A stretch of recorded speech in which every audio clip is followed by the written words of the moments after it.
আসসালামু আলাইকুম আমার প্রিয় দর্শক ভাই বোনেরা, আশা করি সবাই ভালো আছেন।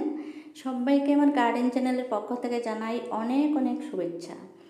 যেদিকেই তাকানো যায় সব দিকে আমার এই পর্তুলিকা পর্তুলিকা আর পর্তুলিকা, অনেক ফুল ফুটেছে, দেখতে খুবই ভালো লাগছে। আজকে আমি আপনাদের সাথে এই পর্তুলিকা ফুলের টু জেড সমস্ত কিছু আপনাদের সাথে ডিসকাস করব। পর্তুলিকা ফুল যদি আপনারাও ভালোবাসেন তাহলে আজকের ভিডিওটা আপনাদের জন্য। এই ফুলের কাটিং কখন কোন সময় বসাতে হয় তা প্রথমেই জানা দরকার কোন সময়টায় ফুলটা বসাবেন। দেখুন, এটা ছোট ছোট সাইজের হলুদ কালারের পার্সলেন, এটাও কিন্তু আমার যত্নের জন্য আর পারফেক্ট খাওয়া দাওয়া পাওয়ার জন্য এটার সাইজ অনেক বড় বড় হয়ে গেছে। কত সুন্দরভাবে বড় হয়েছে, প্রত্যেকটা ফুলের সাইজ এত হেলদি হয়েছে, কারণ পার্সলেনগুলো সাধারণত ছোটো ছোটো হয়। আর এই যে দেখুন রানী কালারের এই ফুলটা, এটাও কিন্তু সাইজে অনেক বড় হয়েছে। তাই বন্ধুরা, আসুন প্রথমে আলোচনা করা যাক এই ফুলের কাটিংটা কোন মাসে লাগাতে হবে। এই ফুলের কাটিংটা এপ্রিল মাসের মাঝামাঝি থেকে আরম্ভ করে দেবেন বসানো। আর অবশ্যই কাটিং বসাবেন আপনাদের নিকটস্থ নার্সারিতে পাবেন, আর যদি না পান পরিচিত কারো ঘরে তো অবশ্যই পাবেন। বিভিন্ন কালারের হয় এই পর্তুলিকা আর পার্সলেন, তাই যে যে কালার পারেন কালেকশন করে নেবেন। আর এপ্রিল মাসের মাঝামাঝি থেকে কাটিং বসানো আরম্ভ করে দেবেন।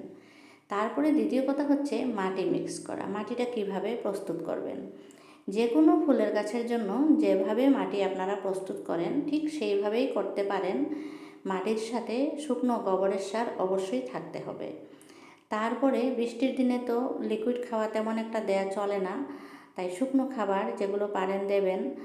শুকনো গোবরের সার মধ্যে মধ্যে দিবেন, আর ছাই দেবেন। ছাই দিলে পোকামাকড় দূর হয়ে থাকে। আর এভাবে ছড়ানো পাত্রে লাগালে বেশি ভালো হয়, ফুল বেশি পরিমাণে ফুটতে পারে এক জায়গাতে।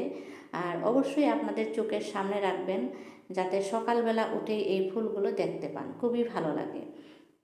এই ফুলগুলো কিন্তু খুব রৌদ্র পছন্দ করে। যেদিন বেশি রৌদ্র হয় সেদিন বেশি ফুল ফুটে, আর বৃষ্টি হলে এই ফুল ফুটতে চায় না। তাই যেখানে রাখবেন এমন জায়গাতে রাখবেন যেখানে বেশিরভাগ সময় রোদ পায়। এভাবে হ্যাঙ্গিংয়েও লাগাতে পারেন। হ্যাঙ্গিংগুলো এভাবে বাতাসে যখন ধুলে খুব ভালো লাগে দেখতে। আমার হ্যাঙ্গিংয়ে এখনও পুরোপুরি ফুল ফুটে নাই।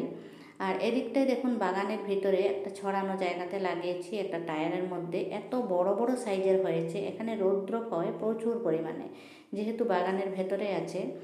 আপনারাও ঠিক এইভাবে ছড়ানো পাত্রে লাগাবেন যাতে রৌদ্র বেশি পায়। তারপরে হচ্ছে এই ফুলের টবটাতে যাতে ড্রেন হোলটা খুব সুন্দর সিস্টেম থাকে, যাতে কোনো অবস্থাতে এক ফোঁটা জল জমা থাকতে না পারে।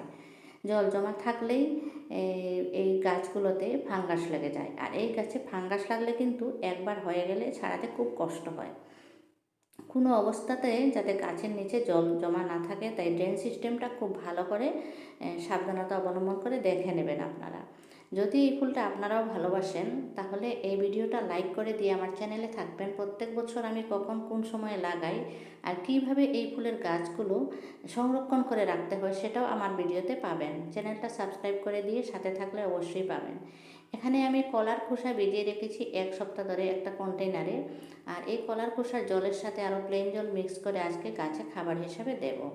আপনারাও এটা অবশ্যই দিতে পারেন। এটাতে প্রচুর পরিমাণে পটাশিয়াম, ফসফরাস এগুলো রয়েছে। বন্ধুরা, ভিডিওটা কেমন লাগলো? আপনারা যদি সবজির বাগান বা ফুলের বাগান ভালোবাসেন তাহলে অতি অবশ্যই আমার চ্যানেলটা সাবস্ক্রাইব করে দিয়ে আজকের ভিডিওটা অবশ্যই একটা লাইক না দিয়ে চলে যাবেন না। সবাইকে আবারও বলছি, লাইকটা অবশ্যই দিবেন। Happy gardening.